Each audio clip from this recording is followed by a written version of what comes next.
I wrote out some notes on your career here that I was going to go over. So Jessica Wang is joining us from University of British Columbia. Before that, she was at UCLA, and I guess in both places she's been sort of part of the history of science faculty, but then also specializes in U.S. science and politics, and especially in sort of state power and how it's asserted domestically and internationally, and often the way in which scientists are kind of caught up in unique and interesting ways. And we were just talking about this too. So I learned more about East Timor in her Cold War foreign policy class than I ever thought I needed to know. But you learned that from Jeff. Yeah, it's true. I learned that from Jeff. I didn't even learn that from you. I learned other things about Cold War foreign policy in that class. Her 1995 dissertation at MIT became her 1999 monograph, American Science in an Age of Anxiety, Scientist, Anti-Communism, and the Cold War. And this is a standard text, certainly for historians of science. And she's since then published several articles on scientists, again, navigating the Cold War. And these are in the big issue of science journals like ISIS and Osiris, the Journal for the History of Behavioral Sciences. She's also done quite a bit of work on the New Deal and sort of the administrative state, and again, these sort of foreign policy escapades. Much of this is actually published in public or policy history journals. I mean, I think there's some real true cross-disciplinarity that is in your work. And I think, again, especially, Jessica is quite adept at teasing out science in domestic and foreign policy, and the way in which it sort of operates, and it's sort of finding it at interesting intersections, right? Right, I think today, and then also her new work is on this kind of colonial knowledge transfer and finding it in really kind of unexpected places, like entomology expeditions at Hawaiian field stations, experiment stations, to animal control and rabies prevention, which is what she's going to talk about today. So I would say Jessica's actually the only person I've ever been mistaken for at a conference. That I think maybe probably comes from a place of bias, but I'd like to assume that it's because of the breadth and quality of my work is starting to catch up with hers. In any event, there's certainly no conference doppelganger I'd rather have. So please welcome Jessica Wang today. Well, thank you for an overly generous introduction, and thank you all for what has been really a quick but very fun visit to Mississippi State. I'm really enjoying my time here. So the talk I want to give today is drawn from a project that I've just completed. It's a book manuscript on the social history of rabies in New York City, roughly 1840 to 1920. And so this talk is drawn from a chapter on rabies remedies in the 19th century. And what I want to do today is explore what rabies remedies can tell us about 19th century medicine, about politics and political culture in the United States, and what they can also tell us about the global dimensions of medical therapeutics in 19th century America. So there are basically two issues I want to focus on today. One is simply the diversity of therapeutic agents, particularly botanical derivatives that I want to focus on because they underscore how American materia medica was embedded within imperial networks and relationships throughout the 19th century. And the second issue I want to focus on is the dilemmas of democratic political culture in 19th century America. So what the sort of problem of what it meant to live in, be a part of, navigate a democratic political culture, what that meant, first of all, for physicians, and also what that meant in terms of how rabies treatments could also play a role in providing what we could think of as tests of truth determination that were a central part of urban culture in the United States in the second half of the 19th century. So first, in order to just give you a sense of the world of therapeutic agents in 19th century America, I want to start with this handout I gave you. So this is from the New York Tribune in June of 1872. This is very typical of the kinds of sources I used. I did a lot of research using either newspapers or medical journals. And you know, what you get in this, if you read it very quickly, is just, it's a kind of humorous, tongue-in-cheek commentary about rabies treatments and what you do in the 19th century, and the sort of, you know, what people talk about whenever there's a mad dog scare in the summer in the 19th century. So all of these remedies, they're kind of quirky and outlandish even by 19th century standards, but at the same time, they also, everything listed here has a place in the 19th century materia medica.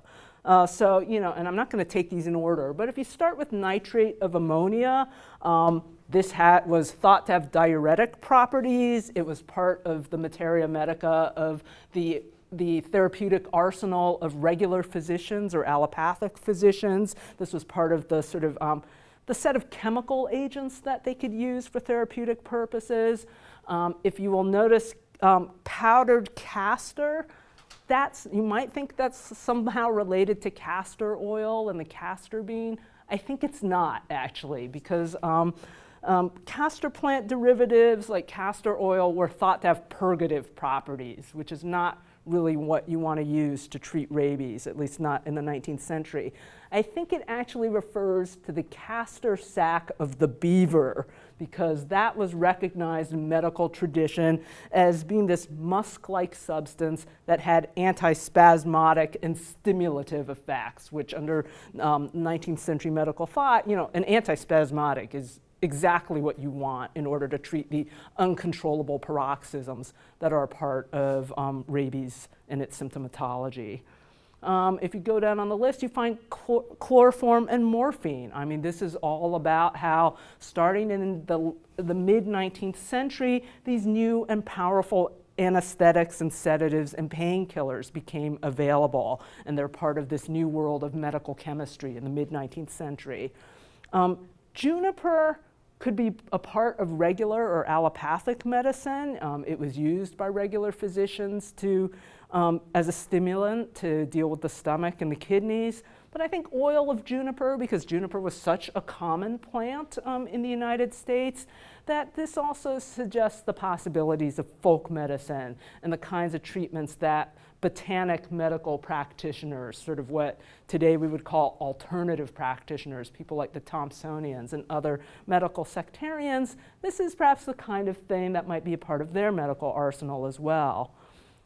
Vapor baths are another therapy that cross different medical sects. So regular physicians, they extolled the virtues of vapor baths and other forms of water therapy, but their most ardent support came from the advocates of hydropathy, who this was another very widespread form of alternative practice, using water and its curative properties. This became very popular throughout the second half of the 19th century, particularly in New York City. Raw onions, one of just countless kinds of household remedies that, you know, people would use in the 19th century, just as people also have their favorite kind of household nostrums to the present day. So there are all these household and folk traditions of healing that are part of medicine in this time period. And then the Madstone. This is like my total favorite. It's a reflection of particular regional manifestations of folk belief, and I will tell you much more about the Madstone later. So now, with a disease like rabies, which is still, if it becomes symptomatic today, it is still pretty much untreatable. It is known in the 19th century as being uniformly deadly.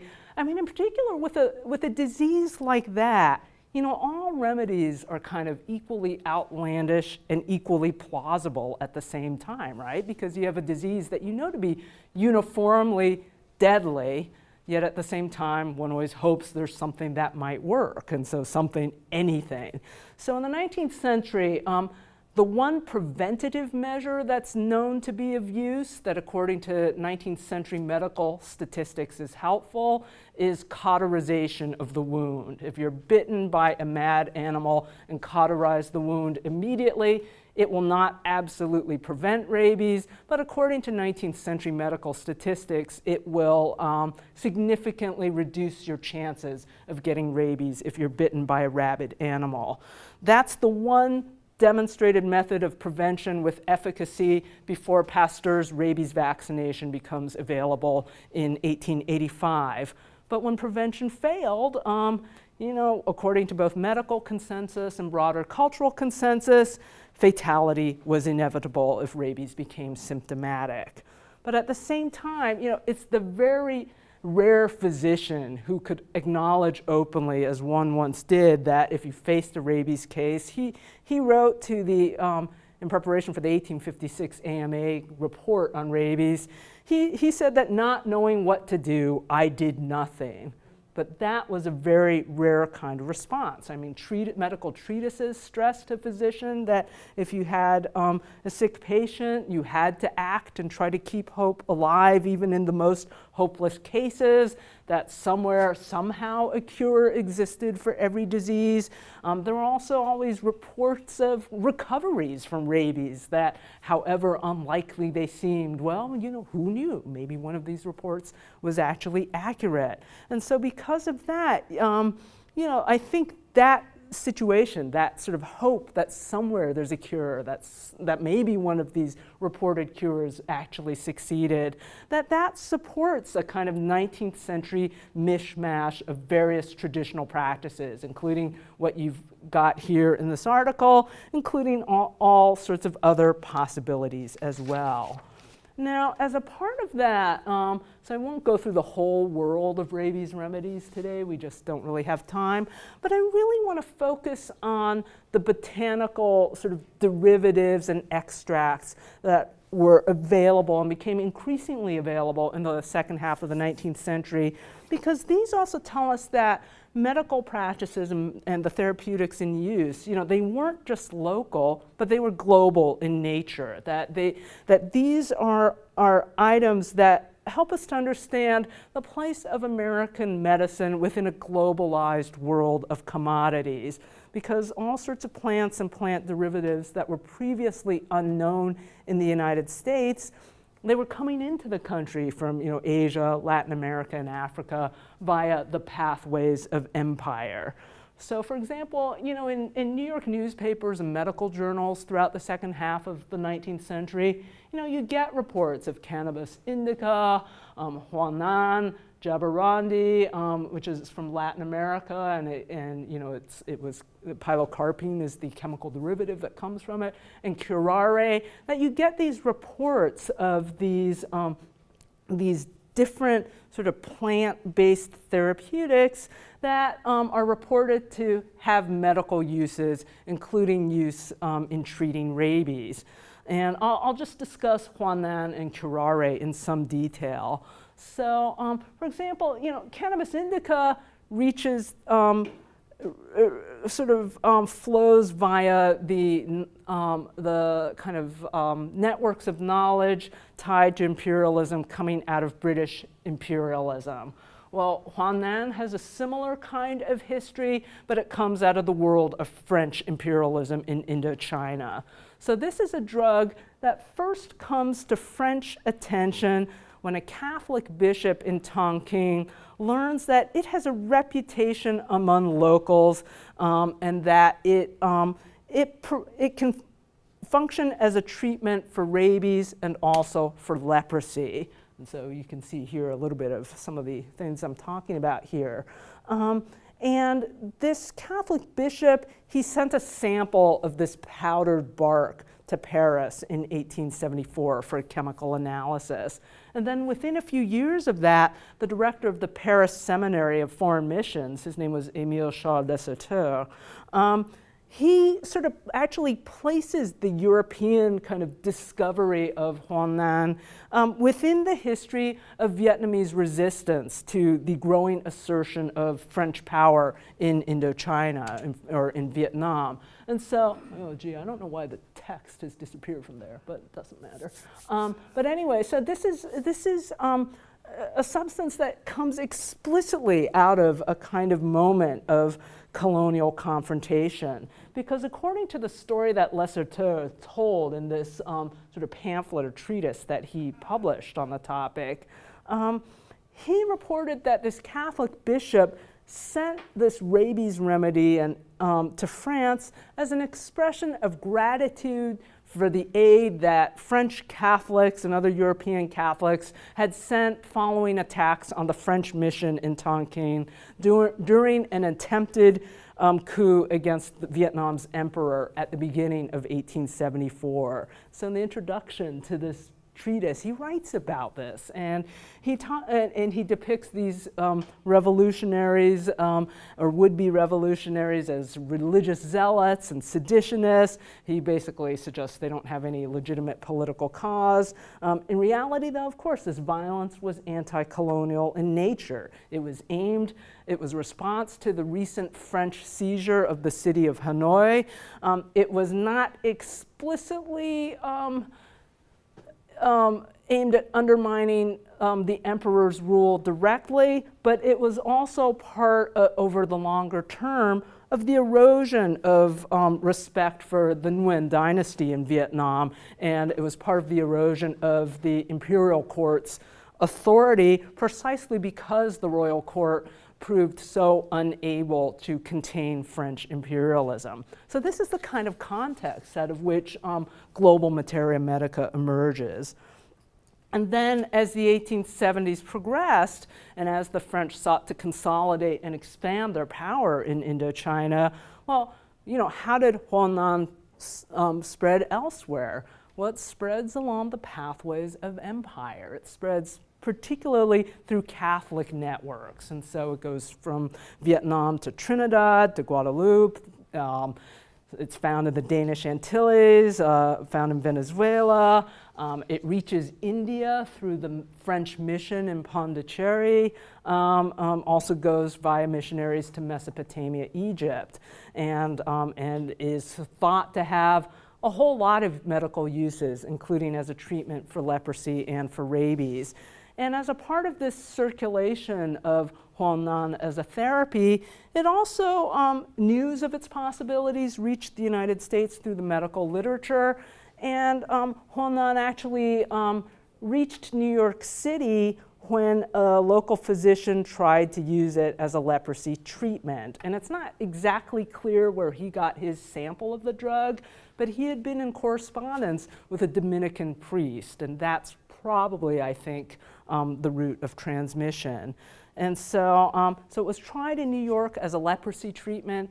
I can't find any references to it actually being used to treat rabies cases, but that was at least circulating in the medical literature as a possibility in the 1870s and 1880s. Now, curare gives us another example of therapeutics and how they sort of reached outward via the history of imperial exploration, and also combined with the history of medical chemistry, which was also developing during this time period. And in New York City, curare's potential as a rabies remedy, excited more sense of clinical possibility in both the medical and the popular press than any other plant derivative in the 1870s and 1880s. So with curare, the first European encounter comes actually in the 16th century when Spanish expeditionaries are attacked by local peoples in the Caribbean. Europeans first brought samples back to Europe in the 1740s. And then in the early 19th century, these sort of ubiquitous Alexander von Humboldt, someone Alex will be very familiar with, he manages to observe the preparation of curare when he's visiting La Esmeralda on the Orinoco River in what is now Venezuela. And so he was able to produce a detailed account of curare's preparation, as well as to bring back samples which were distributed really to some of the most notable French physiologists and chemists of the time period. And then there are other European explorers who follow. The British explorer Charles Waterton goes in 1812. There are two British brothers, the Schomburgs, who go in the 1830s. They learn about curare from the Makushi people in Guyana.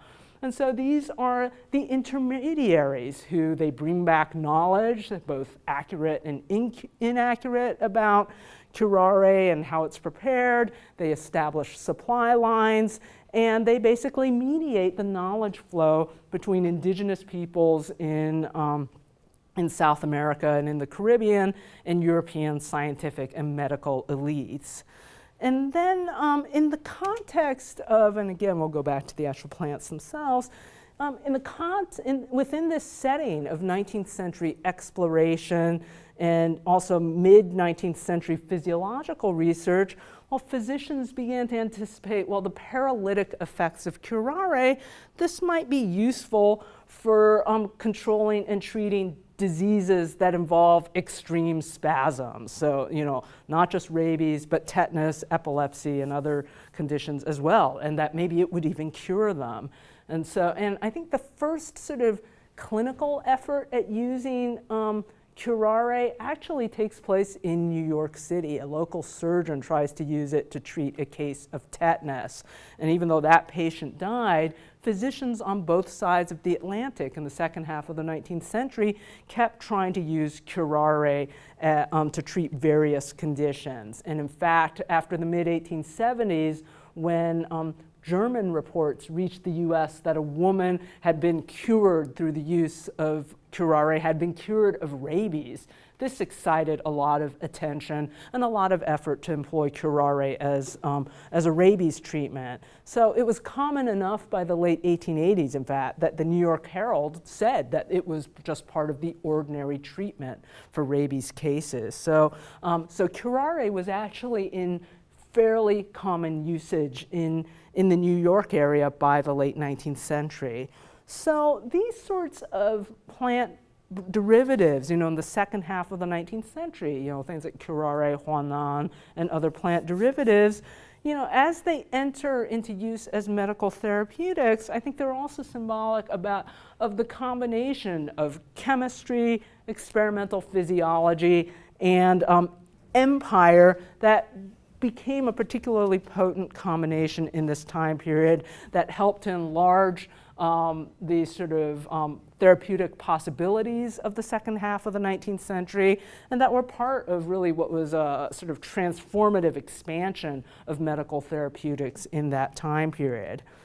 Now, this complex world of medical therapeutics, in addition to being part of a global order, it also, I would argue, posed certain kinds of challenges that were specific to democratic society. And they posed these challenges for both physicians as well as for urban Americans in general. So when it came to physicians, in the 1830s and 40s, this is a time period in which allopathic physicians, the physicians who see themselves as kind of the real kind of proponents of scientific medicine and who have ambitions to become professionals who are recognized for the distinctive nature of their expert authority and their professional authority. Well, in the 1830s and 40s, they face a real problem, which is how do you establish the authority of experts in a democratic society? This is a society of people who are supposedly equals and who are distrustful of authority. And this has real political consequences and policy consequences in the 1830s and 40s. I mean, this is a time period when early efforts to implement licensing requirements for physicians are actually revoked by state legislatures during these decades because licensing from the standpoint of American political culture during this time period, licensing, what that does is it empowers secretive monopolies, and this is unbefitting a democratic society, according to the politics of the time period. And so there's the removal of licensing restrictions, and that just opens up the whole field of medicine to a wide array of medical practitioners and to an era of intense medical sectarianism. So in addition to the sort of allopathic physicians, even if you just limit this to the people who call themselves doctors and don't include midwives or apothecaries or various kinds of traditional healers, such as indigenous healers.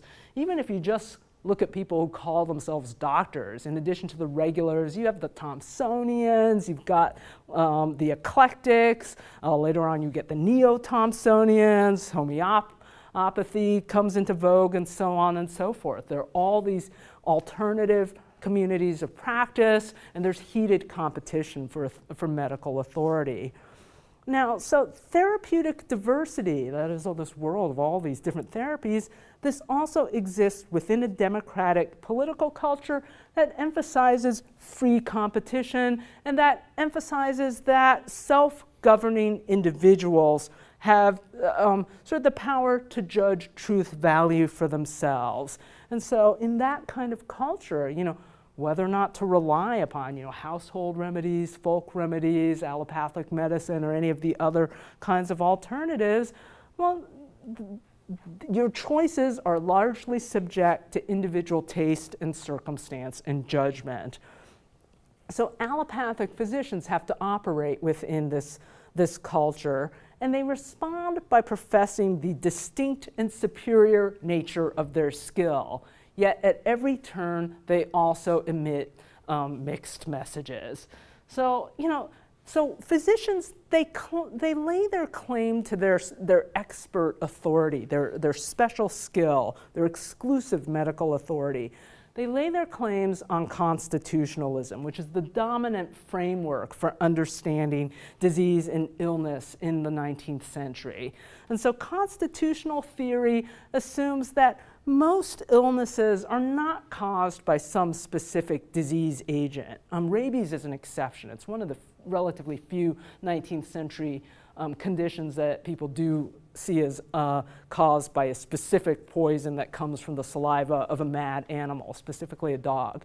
That's unusual in 19th century medicine, though. For the most part, the belief is that disease comes from imbalances in the body, imbalances in the constitution of the body, and that because of that, treatment of illness requires a skilled and knowledgeable physician, somebody who can design an individualized treatment regimen that's based on understanding, the specific constitution of the patient before him, that patient's temperament, as well as taking into account local variations in environment as well.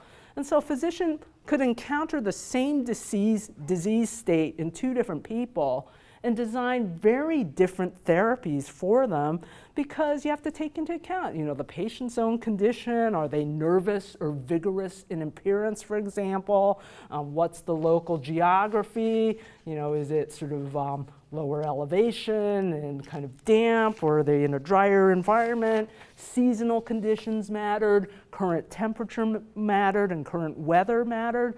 So according to constitutionalism, true medical treatment requires taking into account a lot of different kinds of circumstances that somebody learned has to understand.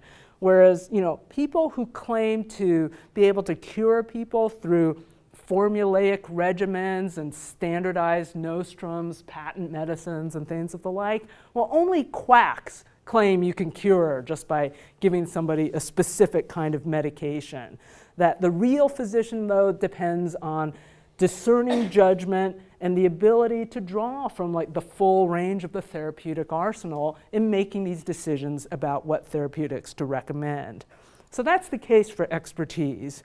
Yet the problem here, though, is first of all, if you look at allopaths' actual practices, what they use to treat disease, that first of all, they have a hard time differentiating their actual practices from those of alternative practitioners. For example, if you look at domestic medical guides from the time period, and you can just read these off of the Hathi Trust, which is a really great source for research these days. If you, and these medical guides, they're written for laypersons. You keep this in your house, and if someone gets sick, you consult to see what to do. But a lot of ordinary practicing physicians were using Buchan's domestic medicine and Gunn's domestic medicine as well. And a lot of the advice here is not all that different from what the botanic physicians recommend. So allopaths also are emphasizing, the virtues of sustaining the healthy equilibrium of the body through proper diet and exercise, don't eat too much rich food and that kind of thing. And also, in addition to using various chemical drug regimens, which does tend to be one of the distinctive features of allopathic practice, whereas most botanic physicians thought these chemicals were sort of artificial and too harsh and too dangerous. But regulars, they also use a lot of the same plant-based treatments of the so-called vegetable materia medica that the alternative practitioners were using. And so there's a lot of overlap in the basic therapeutic arsenals that different kinds of physicians were using. Furthermore, regular physicians also, in trying to deal with the democratic political culture of the 1830s and 40s, well, they endorsed that democratic political culture, and that further complicated this effort to try and claim distinctive authority and trying to claim that they had a kind of singular command when it came to medical treatment. For example, if you look in these guidebooks in the 1830s, guidebooks, they seek to question quackery by demystifying medical treatment. They stress general principles from sustaining health, and once you understand those principles, that will help you to, as the American physician J.G. Norwood put it in his version in 1838 of Buchan's Domestic Medicine, that this would help teach lay practitioners to distrust, as he put it, pompous prescriptions and guarantees of great cures. But that problem also sort of undermines the notion that physicians are unique in their discerning judgment, because these medical guides themselves were trying to democratize the possibility of discerning judgment in its development. They argued that lay readers could also develop a kind of feel for medical practice, and they could learn to administer remedies that, according to constitutional theory, did not depend on rote formulas, but instead required discerning judgment. But these medical guides also suggested that ordinary readers could develop this kind of discerning judgment for themselves. For example, as Buchan's Domestic Medicine put it, it is not an easy matter to proportion the doses of medicine exactly to the different ages, constitutions, etc. of patients.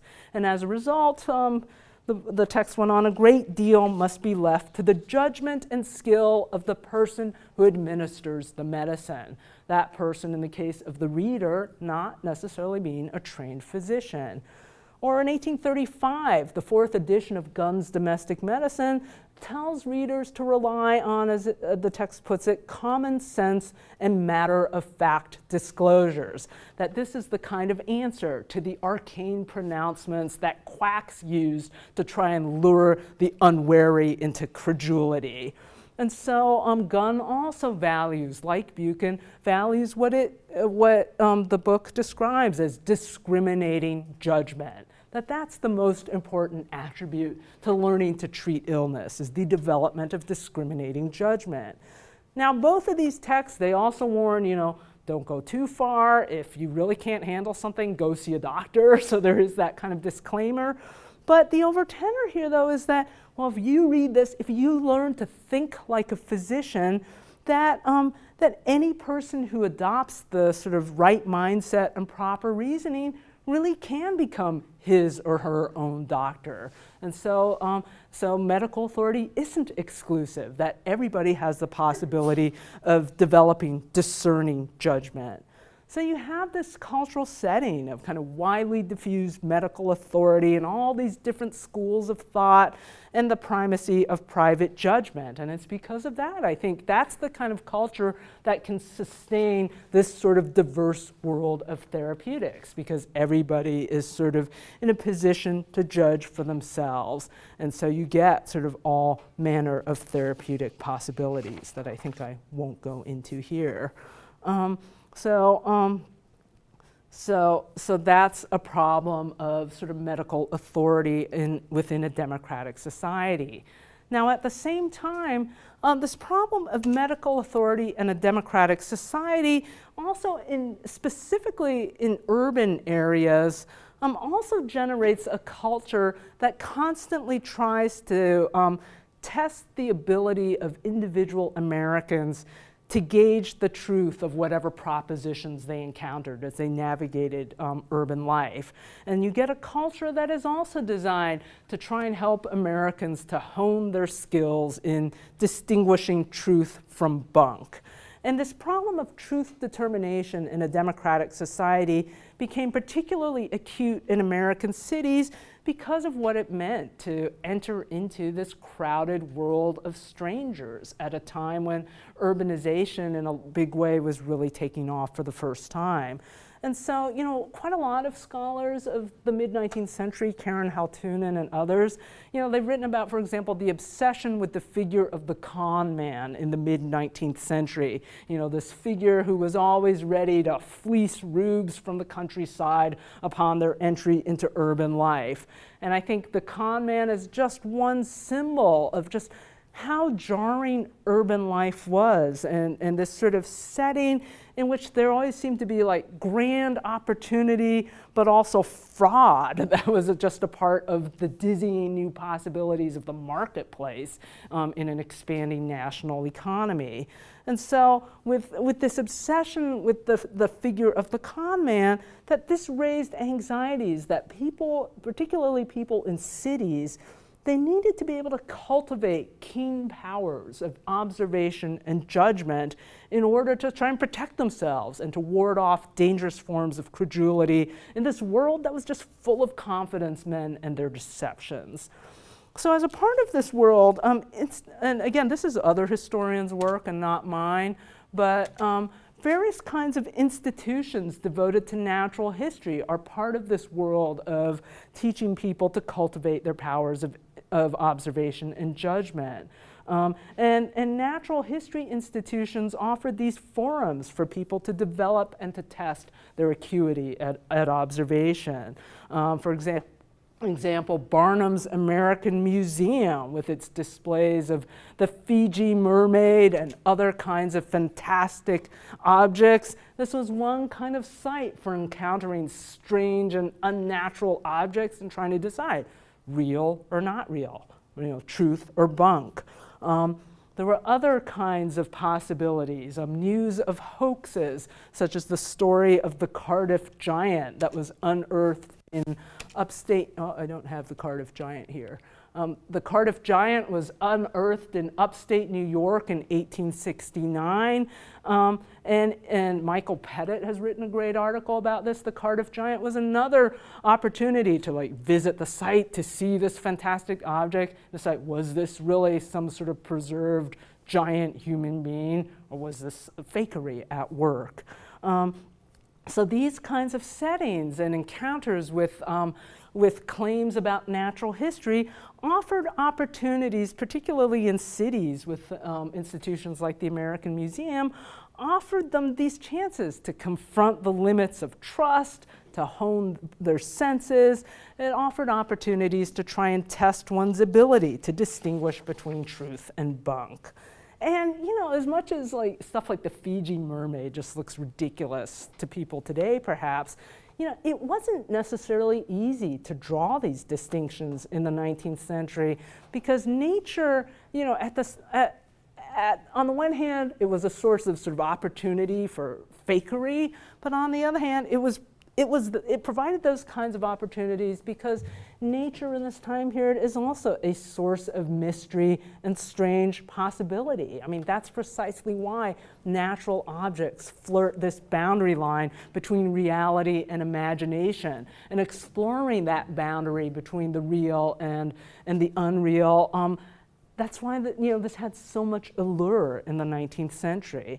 So for example, you know, if you look at New York medical journals, I mean, the same journal that in 1845 is railing against quackery, because the quack, of course, is the medical equivalent of the con man. Well, this is the same journal that in 1851 can also report in all seriousness about a report that's come in of the spontaneous combustion of a human being. So, there's quackery and sort of the cons that work in medicine. There's also the possibility that really weird things happen. Or other kinds of bizarre medical phenomena, such as the parasitic fetus that was mentioned in the medical record in 1890. I mean, this is a late 19th century echo of the tradition of monsters and other strange objects found in natural history cabinets in the early modern period. And then this is a time period also in which, by the end of the 19th century, there is a growing separation between expert authority and lay communities. But nonetheless, the rise of experts and their efforts to assert their status as arbiters of what was legitimate knowledge and what was illegitimate, that didn't necessarily settle matters either. So there's a historian named Lucas Riepel at Brown University who's written wonderful work, for example, on dinosaur displays at the American Museum of Natural History. So you've read this work.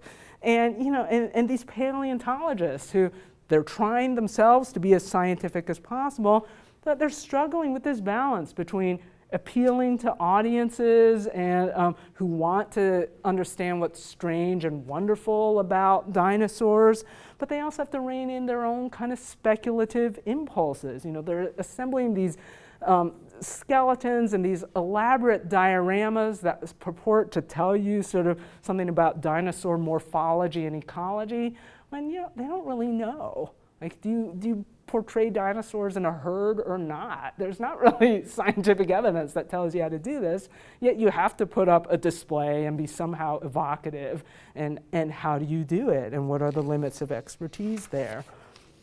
So within this world of a democratic political culture and these tests of truth determination, we can look at the place of the mad stone as a rabies remedy within this broader context of this urban world in which newcomers to the city were constantly threatened with deceit and trickery at the hands of confidence men, and that this was a real affront as well to the Victorian cult of sincerity.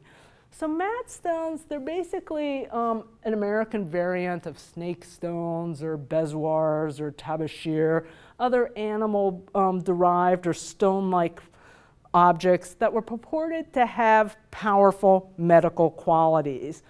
They're usually small objects. They're usually described as being maybe 1 by 2 inches, for example.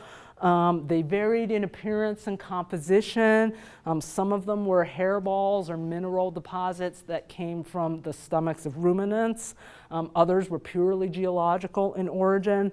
But whatever their origins, every mad stone works in roughly the same way. That typically, if somebody's been bitten by a suspicious animal, you soak the mad stone in warm milk to prepare it, and then you apply it to the wound. If the mad stone sticks, it means it is sucking the poisons out of your body. And it might adhere for several hours, or even a couple of days or more. And then when it falls off, it has finished its work. You soak it in warm milk again. The appearance of green scum also indicates it successfully removed the poisons from the body, and therefore you are now safe from developing rabies.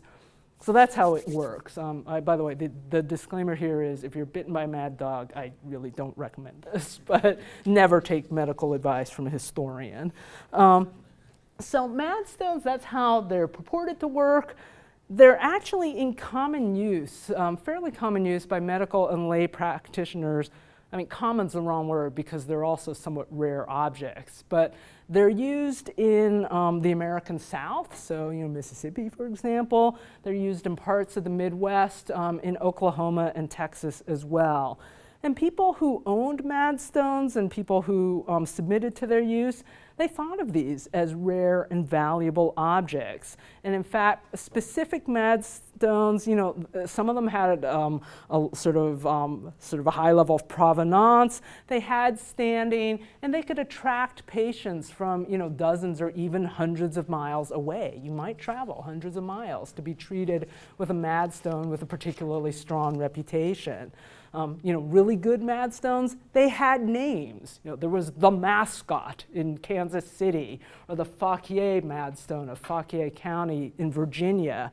That, you know, really good Madstone, it would have some kind of a name for either its owner or the place where it was from. These were Madstones that had strong reputations because they had reportedly cured hundreds of people without failure. Madstones, they also derived authority because they were thought to have these very elaborate lineages. For example, the Fauquier Madstone was owned by a Virginia farmer named Uriel Triplett. This was a prized family heirloom. It supposedly had originated in China and had been in the family of his wife for more than 200 years. And so these are objects, they have lore that are a part of their power. And Madstones that had strong reputations, they could be pretty lucrative as well. I mean, it was typical to charge $5 or $10 to treat somebody with a Madstone. Some owners just treated people for free, but it wasn't uncommon for them to be money-making objects. And in fact, I found one Madstone in 1898 that in Leesburg, Virginia, it became the target of an inheritance suit. And there were warring heirs who each were trying to claim it. And the judge finally ruled that it would be sold at auction and the proceeds divided among the heirs. So it sold at auction in 1898 for $682.50. A physician bought it. This is a time period when a typical physician maybe makes $1,000 a year or a little bit more. So this is a lot of money to pay for this particular object. So that's Madstones in medical practice. In New York City, though, I can't find a single instance where Madstones were actually used.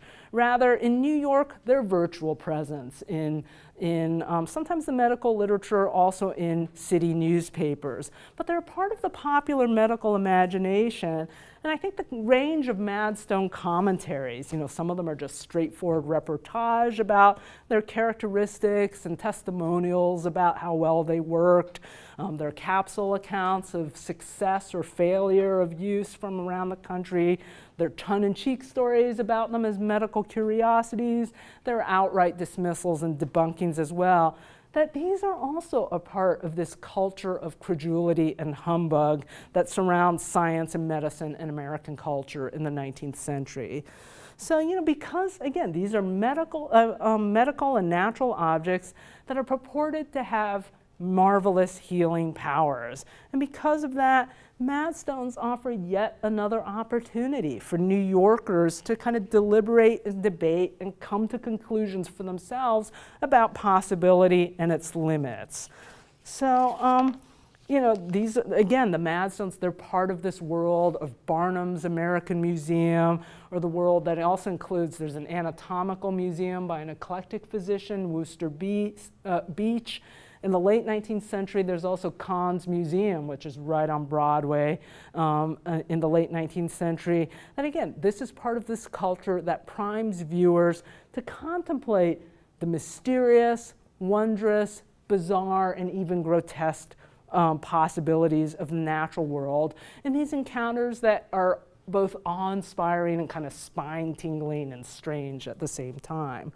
So Madstone narratives also allowed readers to contemplate wonder and its limits. For example, in 1862, one of the New York major daily newspapers just noted very quickly in the story of a rabies death of a child in Kentucky in 1862 that instead of calling in a physician, his parents relied upon the famous Madstone. And I think that's a quick account that suggests the dangers of credulity, that these parents, they relied upon the Madstone and their child died as a result. At other times, newspaper editors and readers also, they forthrightly and directly confronted what they saw as the sham of the Madstone. For example, in the 1870s, there was a story about a manufacturer in Virginia who was taking bone and other materials and manufacturing, mass-producing Madstones and selling them for $5 a piece. Or there was an unsolicited postcard from an Illinois resident to physician in Long Island College that offered to sell this rare and important Madstone for just $30,000. It was a staggering sum in the 19th century. And so those are reports that kind of suggest the hijinks at work in an age of schemers. Or in 1899, the New York Tribune reprinted an account from a journalist that came out of New Orleans that also detailed the workings of the Madstone and described it as a kind of confidence game and an effort to bamboozle the unwary. So this newspaper man from writing in the New Orleans Times-Democrat originally wrote about how he had witnessed the application of a Madstone near Roanoke, Virginia several years earlier in 1892. And he wanted to write in, this is in response to this Madstone being sold at auction in Leesburg, Virginia. You know, he wrote in to expose what he saw as the ruse at work. And so he sends in this narrative that really contrasts sort of urban sophistication with rural naivete. So he said, you know, the Madstone, its actual appearance was no more than everyday marble.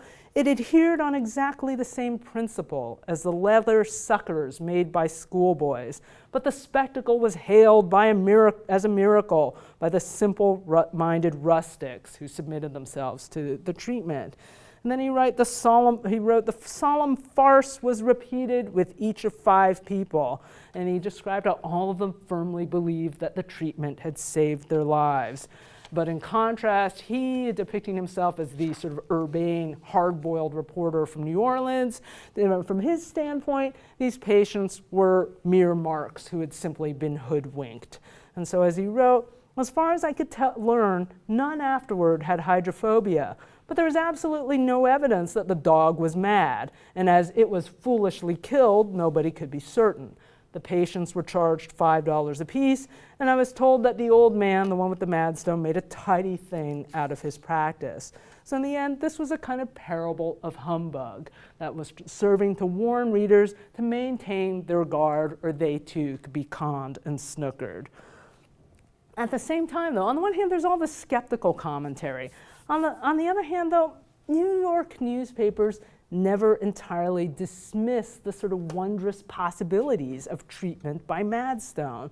So there were fantastic tales and descriptions undiluted by negative comment. The Brooklyn Daily Eagle in 1872 reported a cure of a Kentucky girl who had reached such an advanced stage of illness from rabies that, as the reporter wrote, her eyes were of a dark green and of that strange expression which is peculiar to animals in a state of hydrophobia. And that was just how ill she had fallen until the Madstone achieved medical victory. And so those kinds of stories serve to entertain and amaze. Well, there's another story when the New York Times reported on the Fauquier Madstone in 1871. I mean, the story starts out with this commentary on the age of gullibility of the 1870s, that there may be limits to human credulity, but we do not often get a glimpse of them. Belief in things absurd and as matters of physical science impossible was never in the world's history more prevalent than now. And so from that standpoint, the Fauquier Madstone was just the latest example of what the writer called widespread credulity. But then you read the rest of the article. It describes in lavish detail Uriel Triplet and how the Madstone came to his family. It cites reputable persons who gave the weight of testimony that suggested the credibility of Triplet's reports of Madstone treatments. And I mean, by the end of the argument, the article doesn't endorse the Madstone, but it starts out with this cri de coeur against the con at work, and it ends with this really wishy-washy conclusion that the story of the Fauquier Madstone certainly opens the door to a fresh field of conjecture, wherein the part played by the imagination may be newly analyzed and perhaps more fully explained. So that's a much more agnostic conclusion than this original kind of effort to attack flim-flam and self-deception.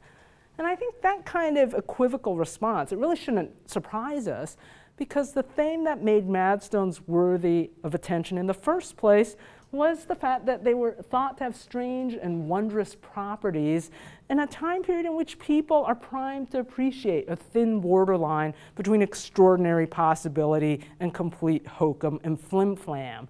And one has to remember, the late 19th century in particular is also a time period in which there are new discoveries, new technological innovations, and new sensory experiences that also continually kind of generated reality from seeming impossibility on a regular basis. I mean, this is an era when you're getting telegraphy, rail transport, and the speed it offers, telephony, photography and film, steam power, electricity and electric lighting, wireless, automobiles. I mean, there are like these radical transformative possibilities all the time in the 19th century. And regularly there are transformative possibilities in medicine as well, including in the last third of the century.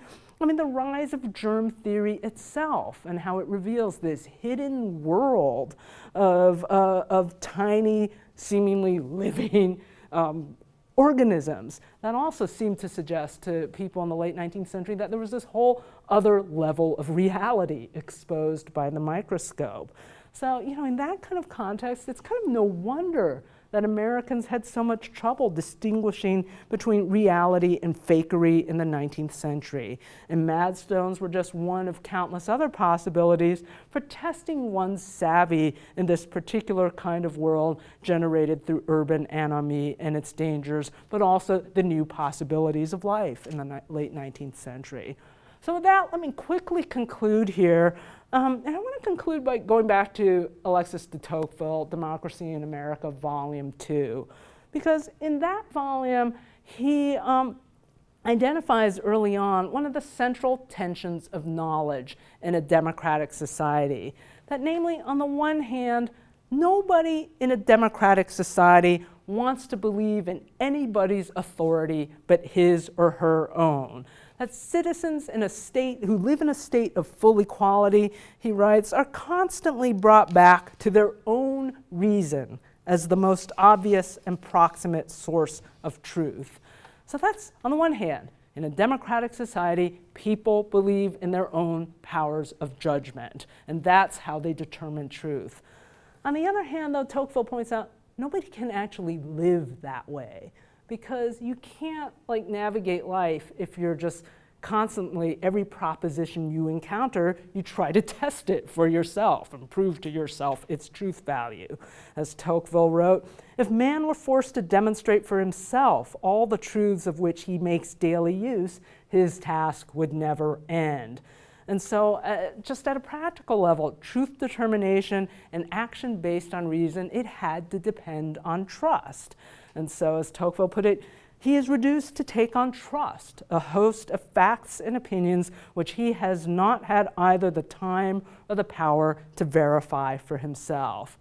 Now, as we've seen in the 19th century, the response to this dilemma of democracy was the creation of this world of all manner of tests for people as they navigated through the culture of the time period. Well, today, we live in a present age of truthiness, of alternative facts, of fake news, and of what some have begun to call a post-truth society.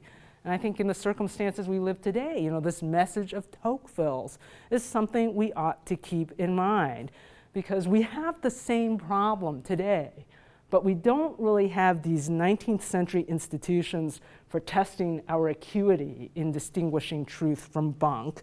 And we've also lost trust in a common culture, one based either on, for example, the truth of and faith in expert communities, kind of exclusive and honest access to incontrovertible truths.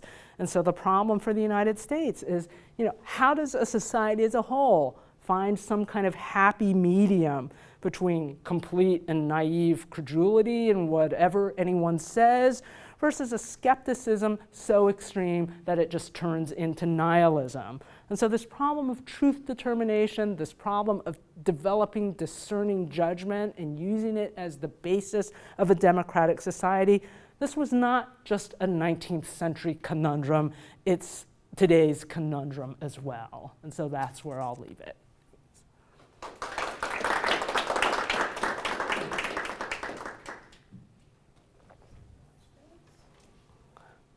So, questions, comments, truth or bunk?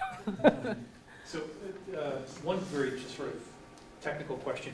The madstone, is that represented as being animal, vegetable, mineral? What is it presented as on sort of an ontological basis? There's kind of debate, actually, in the late 19th century, including in the scientific literature. Like, there are a couple of articles in Science about the madstone, and it's not entirely clear, actually. You know, as I said, sometimes it's animal in origin, and so it's from the stomach of a ruminant animal. But except sometimes they seem to be described as purely mineral in origin. So it's not actually clear whether they're animal or mineral, and there's debate about it in the 19th century too. So it's kind of fuzzy in the literature, actually. Part of the reason I ask is I'm curious. I mean, I understand that that you can you can take this artifact and say this has properties, and I witness these properties, and other people will testify that it cured them, and so on and so forth. Is that how these are marketed, or is there some appeal to some sort of human agency or wisdom beyond merely that? So I mean, because I understand, thrice great Hermes and blah blah blah. Right.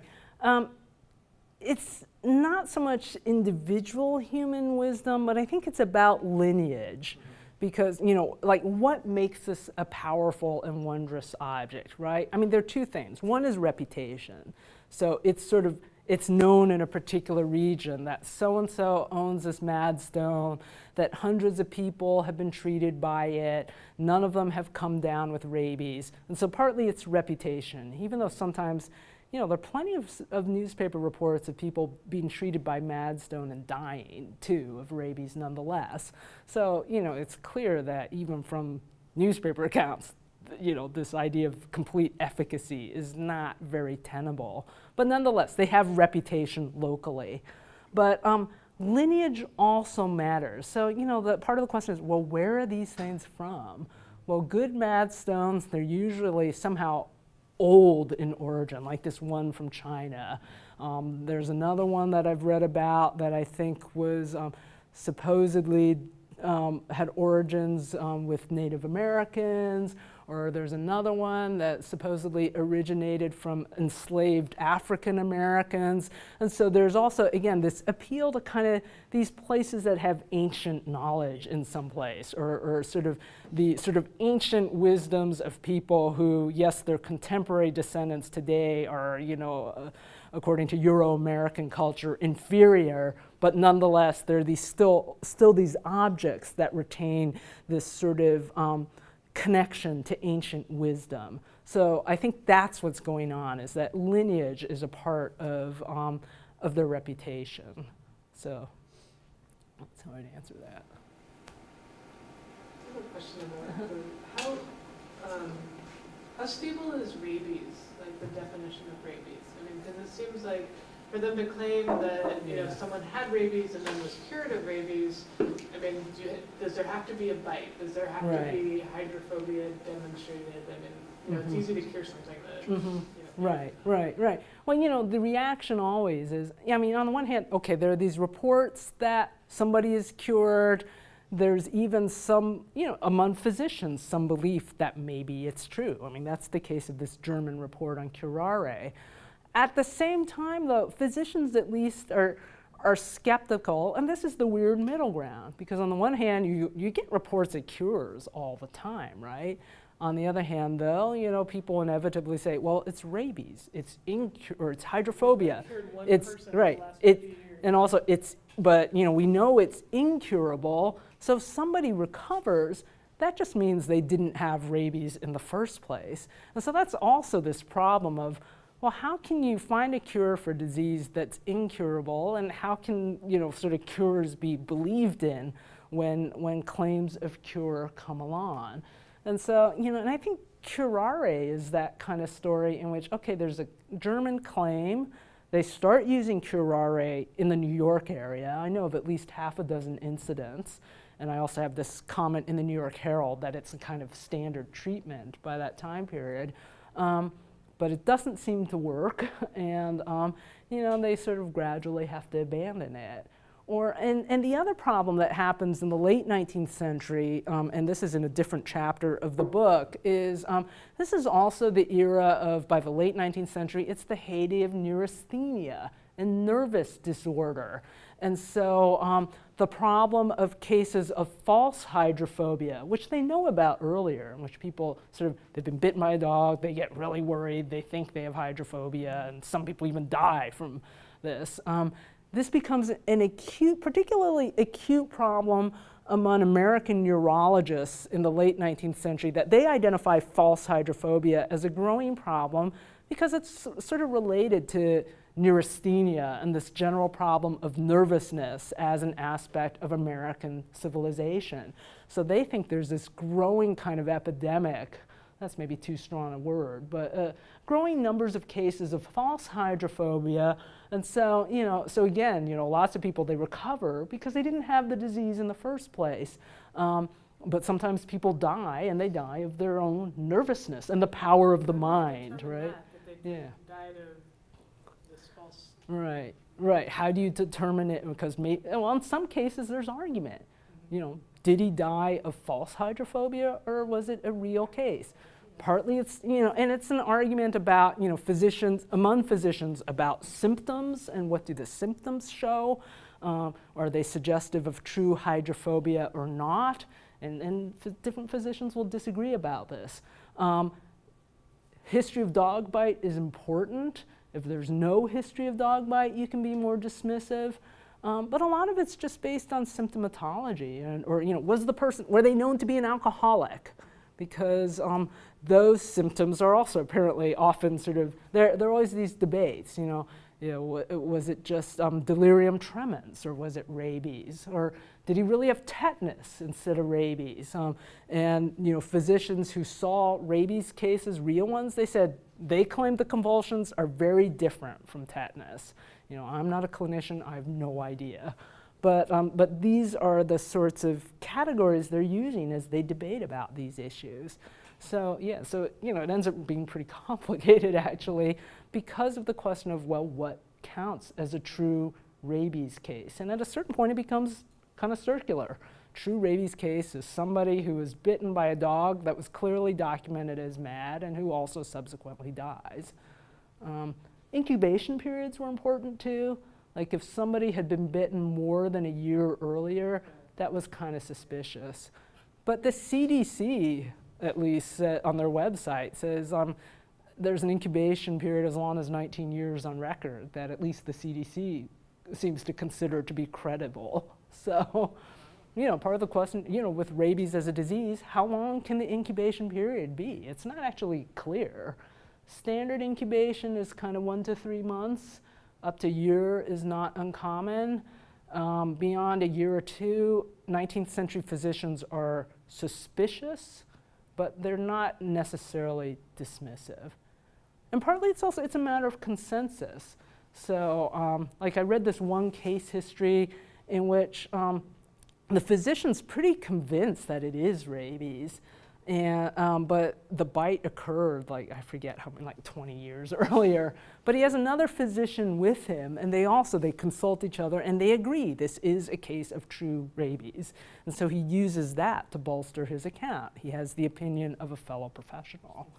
So, so a lot of things go into this. Yeah.